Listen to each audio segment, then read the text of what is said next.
পৃথিবীতে এমন ব্যক্তি খুঁজে পাওয়া যাবে না ঋণ করেননি। এর মধ্যে আপনিও একজন হতে পারেন। আসলে আমরা কেন ঋণ করি? ব্যক্তিগত চাহিদা মেটানোর জন্য নাকি শখ পূরণ করার জন্য? আসলে এটা হ্যাবিটস। মূল পর্বে যাওয়ার আগে আমাদের চ্যানেল সাবস্ক্রাইব করতে ভুলবেন না।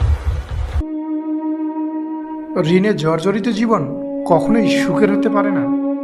সবসময় যদি অভাব তোমাকে ব্যস্ত রাখে, তাহলে তোমার মনে বল থাকবে না, সাহস থাকবে না, শক্তি তুমি হারিয়ে ফেলবে।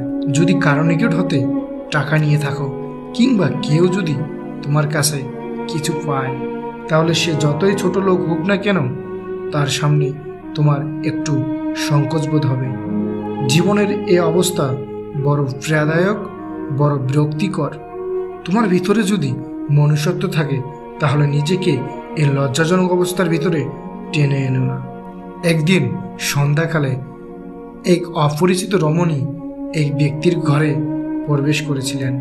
কারণ জিজ্ঞেস করায় সে বলল, একজনের কাছ থেকে সে কিছু টাকা হাওলাত নিয়েছিল, দিতে পারেনি।